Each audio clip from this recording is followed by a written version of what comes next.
Good evening, everyone.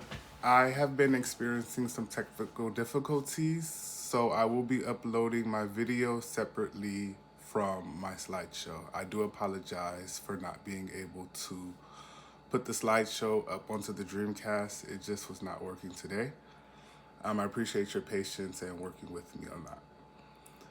An introduction to this assignment, this project, I wanted to see how social engagement increased or decreased based on smartphone usage.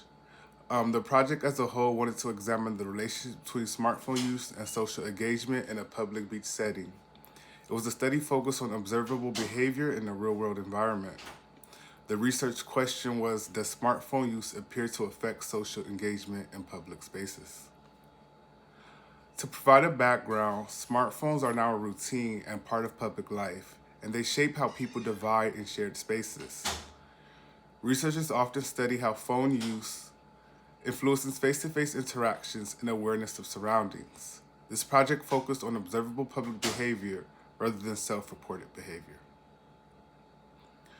The operational definitions for this project is smartphone use. I define it as active scrolling, talking, texting, or viewing a smartphone screen for more than 3 consecutive seconds.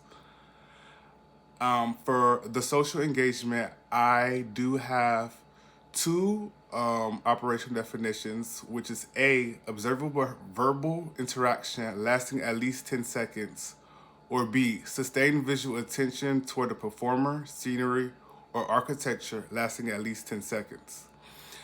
I measured this behavior using tallies, and I wanted to provide two operational definitions because I wanted to include people who may have been at the beach individually or may have been looking at a street performer in architecture.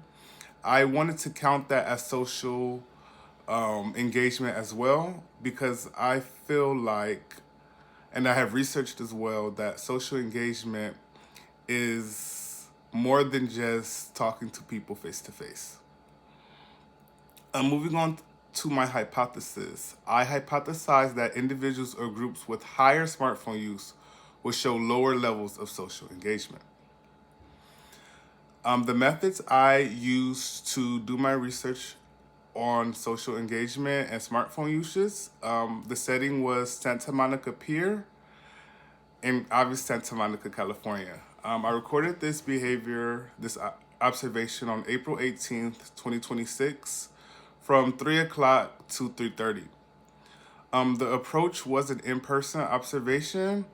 It was a very crowded, very popular at the pier that time, and it was impossible to be able to count how many people that were there. Data collection was collected by hand, um, using a pen and pad, just the old school way. The participants, I did have a total of 8 subjects who were recorded. My subjects included family, tourists, teens, workers, and even individual beachgoers.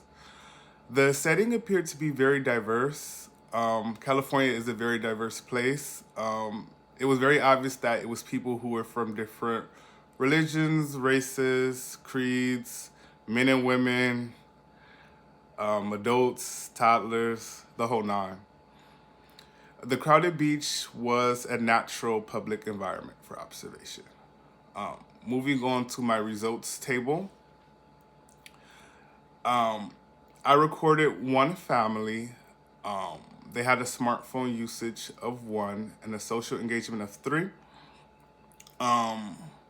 We had 2 men. They had a smartphone usage of 4 and a social engagement of 0. The 2 men, they had such a high smartphone usage and low social engagement because it did appear that the man was directing the guy he was with on a GPS or Google Maps or something like that. So they were really just in a hustle and bustle trying to get to where they were going. They weren't talking to each other at all. The tourists had a very high. I also observed a group of tourists. They had a very high, the highest smartphone usage of all, at 7, and Their social engagement was about a 3. Many of them, they were taking pictures on their phones. They weren't really interacting with each other.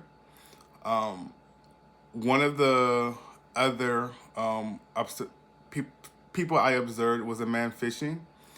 He had a smartphone use of 0 and a social engagement of 4. Even though he was by himself, he was looking out into the horizon of the beach. And I believe that that was high social engagement. He was fishing by himself, but he was alongside other men fishing. Moving on, we had a group of teens. It was 2 young boys. They were holding skateboards and they were walking down the street. They seemed to be pretty well acquainted with Santa Monica. They didn't seem amused by any of the attractions. So I recorded them at having a social engagement of 2 because I observed them for about 20 seconds. We had an employee. They appeared to be maybe on their lunch break or a 15. They had a smartphone use of 5 and a social engagement of 0. They were not talking to any coworkers or looking at any scenery. The descriptive statistics, the smartphone use in total was 19. The average smartphone use was 2.4. The social engagement, the highest in total was 20. And the average social engagement was about 2.5. Moving on to my findings, I discovered that people with higher amounts of smartphone use did in fact have lower social engagement. This was indeed supportive of my hypothesis that higher levels of smartphone use will decrease social engagement behaviors during the observation period. Moving on to the limitations. The limitations of my research, it was very tough to record so many people at one time. I found that it was a bit overwhelming. It was loud. It was so much going on. And people could catch on pretty fast when you have a pen and pad and you're writing things down about them. I find that people generally did not like that. I did have one internal validity threat, observer bias and reactivity. Like I said, my presence may have influenced how individuals behaved, and personal bias could have affected how behaviors were recorded and interpreted. And my external validity threat, it was limited generalizability. Data were collected at a beach location during a specific time period, which may not represent other setting times or populations. For future research, I would definitely like to increase the sample size, maybe go down to Manhattan Beach. I'd like to extend the observation period and compare different age groups, which sometimes it can be pretty easy because I find that elder people tend to go to the beach in the morning, whereas the younger crowds come out to enjoy the nightlife of Santa Monica. I would like to thank everyone for listening to my observation and really for listening to my observation. It's a virtual one, so I'm used to saying that. But thank you guys for your time. I would like to state that AI was used when making my slideshow. However, it was not used to generate the words on the slideshow. AI was only used to create the images. Thank you.